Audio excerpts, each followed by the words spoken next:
All right, everybody, welcome back to another episode of Word with Ty Brownlow. I am your host, Ty Brownlow. Remember, no one is worthless. No story is worthless. Today, ladies and gentlemen, I got a guest for y'all. All the way from the left coast, west coast, LA is where it's at. Man, please put your hands together for Rhonda Kennedy. Hey, what's up, everybody? What's going on? How you doing? Man, I am great. Man, thank you for coming onto the platform, blessing us with your presence. I appreciate you, reaching out. I appreciate it. It's all good. It's all good. Well, look, let's go in, all right? Let's do it. All right, now, look here. You have something out here. Now, ladies and gentlemen, Rhonda ain't gonna tell y'all, but I'm gonna tell y'all, She like to dabble a little bit in things, little stuff here and there. We're gonna talk about all that, but she has something out, I don't know if it's on the market. You're going to tell us where we can get it, but as good as it can be seasoned. Mm-hmm. Tell us all about this, please, and what inspired. Absolutely. So my good as can be seasoning is, the inspiration came from my YouTube audience, honestly. So I'm a YouTuber. I'm in the YouTube space. And I was, when I started YouTube, I started doing food. Now, number one, I've never thought I'd be on YouTube. And number two, I was never a person that really cooked a whole lot. I knew how to cook, but wasn't really that deep in it, And, the beautiful thing about it is that food is just something that connects us all the time. In our happiest moments and our saddest moments, at a repast or whatever, there's always food for that fellowship part, right? So, I started doing food and people started asking for recipes and stuff like that. And I try to be pretty connected to my audience. And I saw a lot of people with diet restrictions. They wanted to know ways to make things healthier or low sodium. And I was like, okay, you know what? There's an opportunity here for me to create something for my audience because they keep on asking for it. So I ended up creating Good as Can Be, and it's a low sodium seasoning line. And I currently have 2 seasonings, a jalapeno garlic pepper and a Cajun lemon pepper. So that's where I am with it now. And the goal is to expand to 5 seasonings total. So. Okay. All right. So what has been the reviews on these seasonings that you got out here? Now, look, I don't want to brag, not this way, but you better go on, brag. People love it. People do love the season. They do. Of course this is something that I'm unfamiliar with. This is an unfamiliar territory for me, So starting it was like, okay, what do I do? Who do I call? Price points. You know what I'm saying? Because you don't want to make stuff too high, but then you're like, I'm a small business, so I have to increase my prices and stuff like that, right? And, I prayed about it. I meditated about it to get to my price points. And I'm not going to lie to you, people love it. Every time I drop, because it's hard to sometimes even get the seasoning in from my manufacturer sometimes. Every time I drop, I have people that buy 10 bottles at a time. I have people that buy 8 bottles at a time. And I mean, consistently. And I'll be honest with you, I know it's a success. I've never spent any money on marketing. It's all been word of mouth. It's all been, I have never spent a dime on marketing at all. So it's just been people just speaking about it, returning customers, posting it on social media and stuff like that. So, and that is such a huge blessing, because marketing is a big part of your business, the success. Mm-hmm. So that's how it's been great. People have raved about it. They're ready for the next season, and I'm ready to deliver it. I'm working on the 3rd season right now. So look, let me say this. I know we live in a digital age, but when we can go old school and, get the word out, word of mouth. Hey, look here, y'all need to be up on what Rhonda got over here, man. The season is fire. Trying to tell you, And that's what's going on. That is really what's happening. And I couldn't believe it, honestly. I was just like, whoa, like I'm sold out. And like I said, every time I do a drop, I sell out and people are like, look, this is better than what's in the store. I'm putting everybody on. So people will buy Christmas gifts, birthday gifts, all kind of stuff. Yep. Seasoning. Get some seasoning. All right. Seriously. Y'all go support. And on top of that, it's low sodium. So it's healthy too. Absolutely. So I made it absolutely with my audience in mind from the YouTube community, but also, just being a part of the Black community, the things that I've seen people in my family suffer from, hypertension and different things as well. You know what I'm saying? So, I want to encourage people to eat healthier because just because you're cooking different doesn't mean it's not good. That's the thing. So that's what I want to emphasize. Like we can't eat the way we can't eat soul food all the time. I love soul food. Right. I can't eat it every day though. So I really want to encourage just everyday meals, but they're still packed with flavor, so. Okay. Well, look, I've been snooping. I've been on the YouTube. Okay. I've been on her YouTube channel and we about to talk about it. So the name of this channel is called Rhonda's red sauce. Okay. Yes. So for all y'all, look, man, just letting y'all know, big up, you know what I'm saying? Go support. The way y'all support me, support Rhonda too. All right, man. Go out there, take a look at her channel, because she got some food recipes on there. Man, like them jerk mushroom tacos that I'm gonna try later on. You know, that's just between me and Rhonda. Y'all ain't supposed to hear all that. But no, look, let's talk about this channel. Like, first of all, where did this name come from? All right, so I have cousins that do YouTube, and they were like, I would go on their channel, and people on their channel would be like, Rhonda, start a channel. And I'm like, I'm not doing YouTube. Like, what am I going to do on YouTube? You know, that's the question. It's like, who's going to edit these videos? I don't know how to edit or nothing, right? Oh, yeah. So then in 2019, I went through a bout of depression, and my therapist said, Rhonda, do something different, totally different out of your comfort zone. So I thought about YouTube. I was like, well, my cousins have done it. I've been on their channel. And my cousins were in the food space as well. So I was like, all right, well, okay, Rhonda's red sauce. Because also in my mind, I'm a filmmaker and a producer first. So I always thought about it from a place of being able to turn this into a show, like on the Food Network or Travel Channel, you know? But I had to start somewhere on YouTube. So, and so I decided to do what's called a mukbang. I don't know if anybody is familiar, but mukbangs is pretty much people who sit on camera, eat, and have conversations and talk. And that's how I got started on YouTube. So that's how I got into the food space. And Rhonda's red sauce is just my love for sauce. My favorite sauces tend to be red. But then also too, somebody told me also, Rhonda, don't forget about the flavor that you add to people's lives. So that's your sauce too. So I said, okay, all right, got that. So it has a double meaning for Rhonda's red sauce. So. Okay, all right. Yeah, flavor to look. Y'all better go and get this gospel today. Y'all gonna get this gospel today, okay? For real. Yeah. But no. So that's what it is.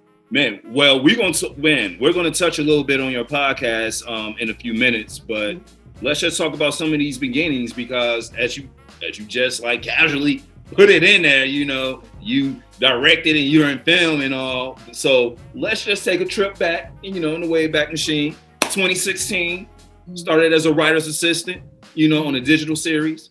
Move your way up to the staff writer, then to producer. Can you talk about that time? Yeah, of course.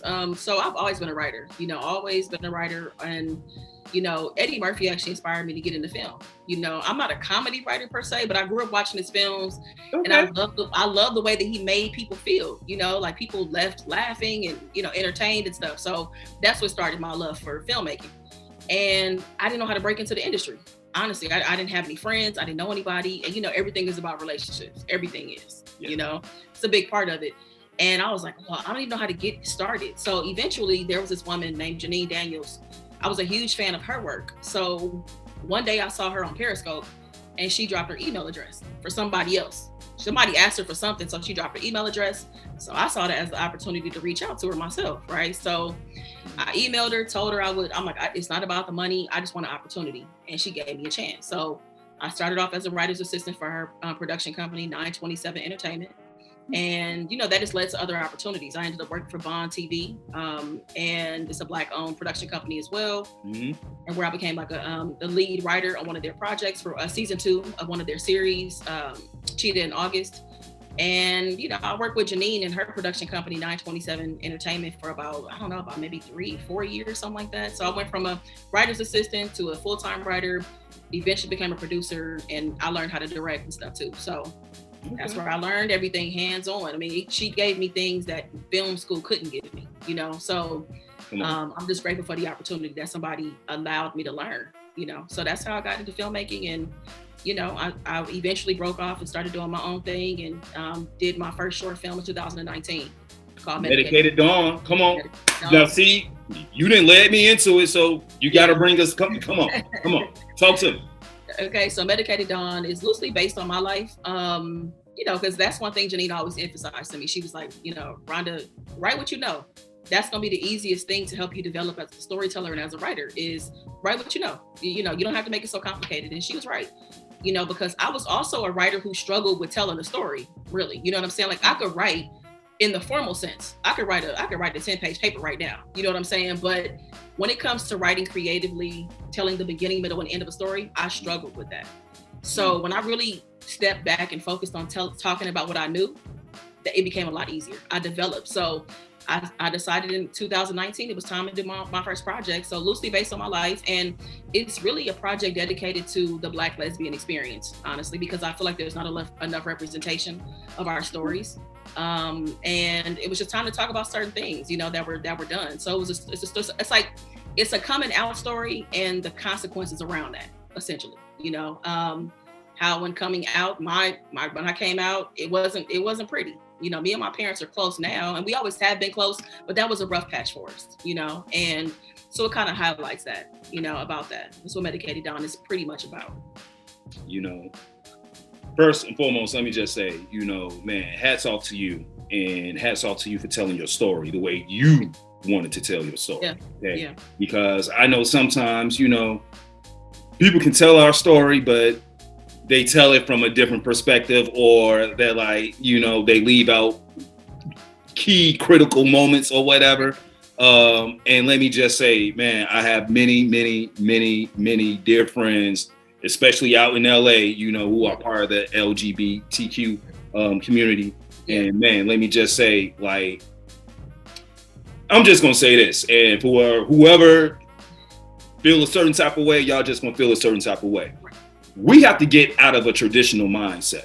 Yeah. Because we don't live in a traditional time, Right. Like times have changed. We're literally in the 4th industrial revolution. Okay. Right. So sitting behind a desk and learning like basic school work and stuff like that, got to get rid of that.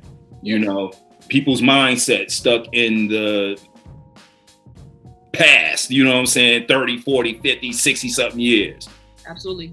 Closed mind, lost mind. You got to open your mind up. You got to get rid of that. You know what I'm saying? Like, it's a lot when you don't open your mind. You know what I'm saying? And essentially being focused on someone's sexuality, which is something you can't change. So even if you took my rights away from me to be married, I'm still going to love who I love. You're not going to, that can't be stopped. You get what I'm saying? And also just being open-minded, you miss out on people, opportunities, you miss out on things that can take you to the next level of your life.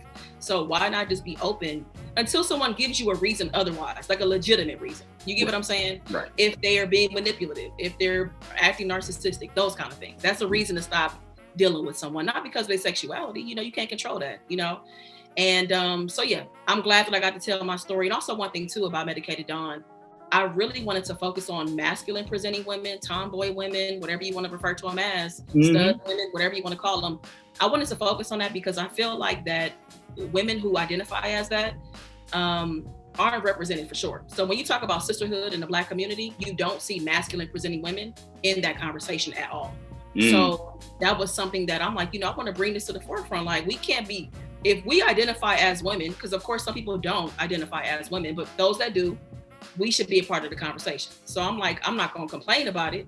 I'll create a body of work around it, So that was the solution to it.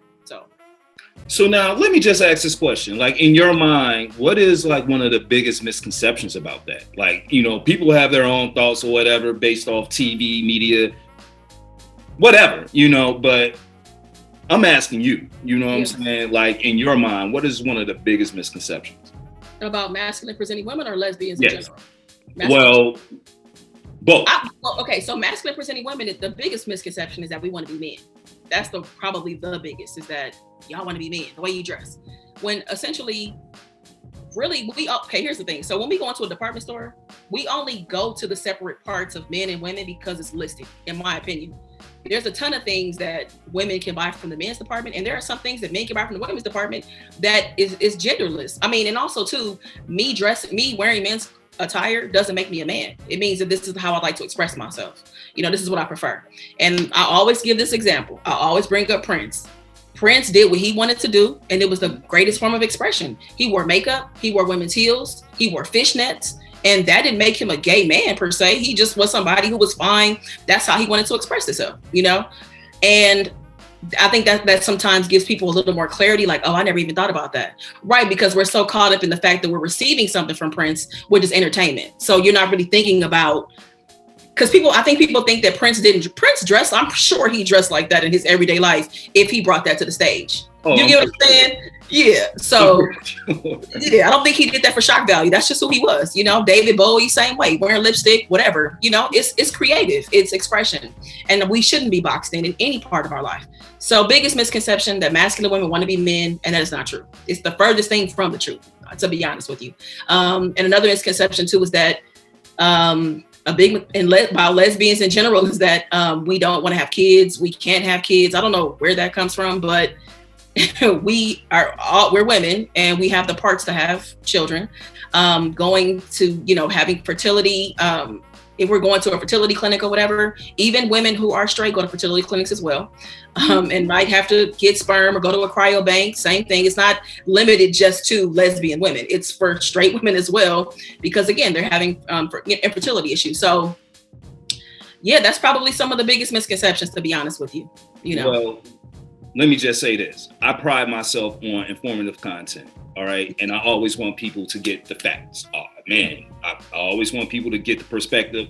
If it ain't coming from me, I want it to come from my guests. So yeah.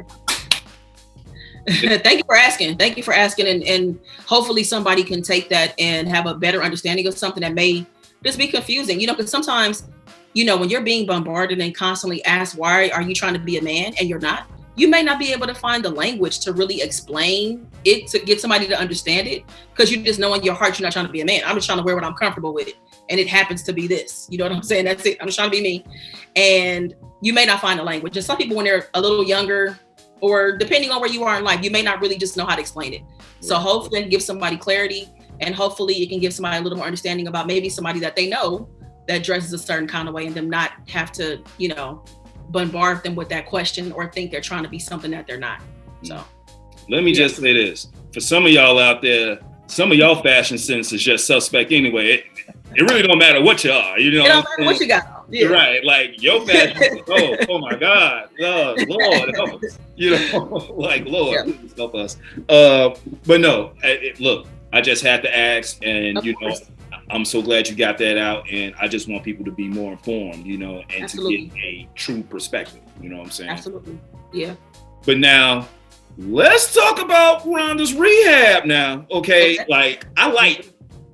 First and foremost, I like stuff that's therapeutic. You know what I'm saying? And when I was reading about it, it sort of makes me think about my show, because I use my show as a form of therapy and as I said, informational content, informative content as well. Right. So I know I know your podcast basically documents your story and your experiences. But how has it been therapeutic to you as well as others?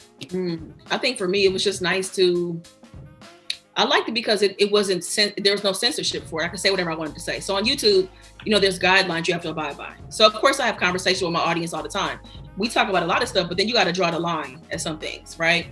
And I felt like I was just able to just really dig in with no interruptions, be as open and candid as I wanted to be. I could record as often as I wanted to. And it really just felt like a running journal of what I was going through at the time, In this was probably the first time that I'd ever actually forgiven myself. I remember I just pressed record and I literally just wrote, I just said, "Dear Rhonda," and I just talked to myself. And a lot of it has been therapeutic for other people, because a lot of us, and I talk about a lot of things, people pleasing, leaving corporate America, anxiety, depression, all of that. And a lot of people, started to see themselves in it, because a lot of us we want the relatability of not feeling alone of what we're going through in life. And also too, with the forgiveness episode, I bring that up because I think that's my most popular episode, where people have been so focused on forgiving everybody else, they forgot to forgive themselves.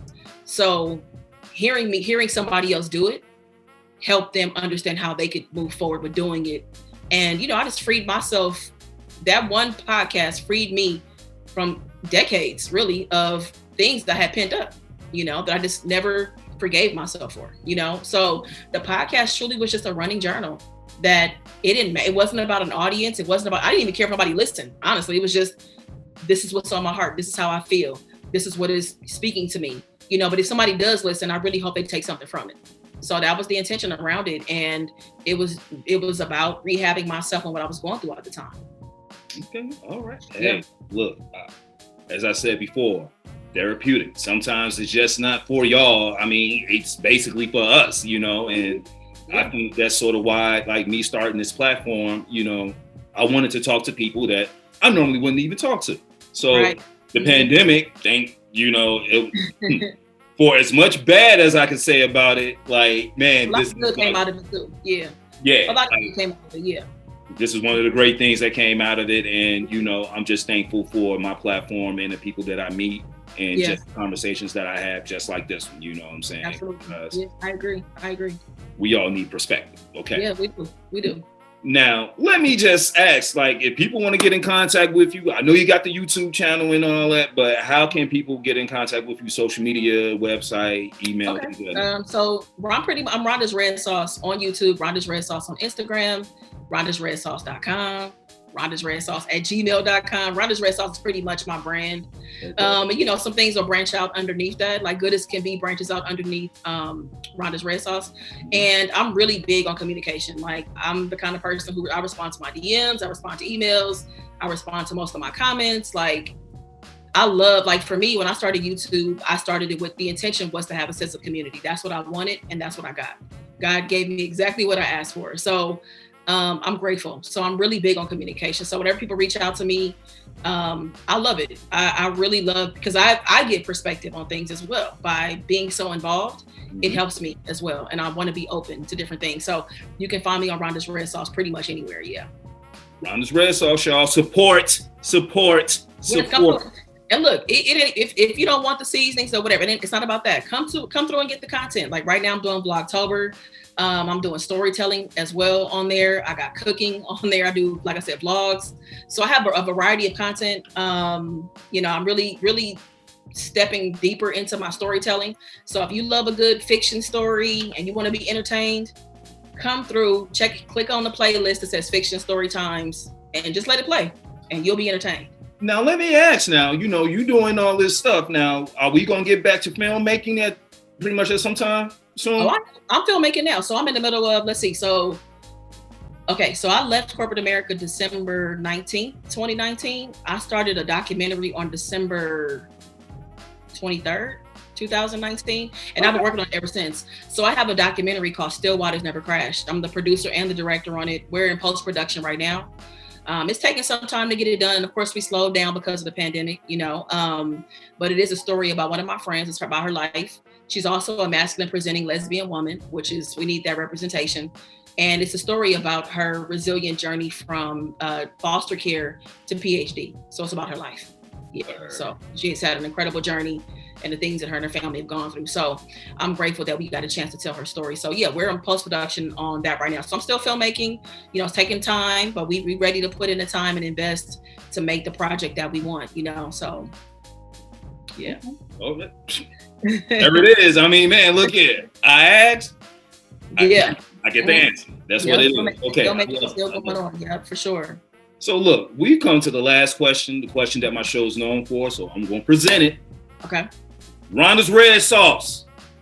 I'm just going to go there. I ain't even going to go the formal route. I'm going to go Rhonda's Red Sauce. What is the one word that best describes you and why? I would say free. I would say free because I'm not confined to anything. I don't have any rules to live up to. I'm free to be, you know, to use my gifts as I see fit, as God guides me.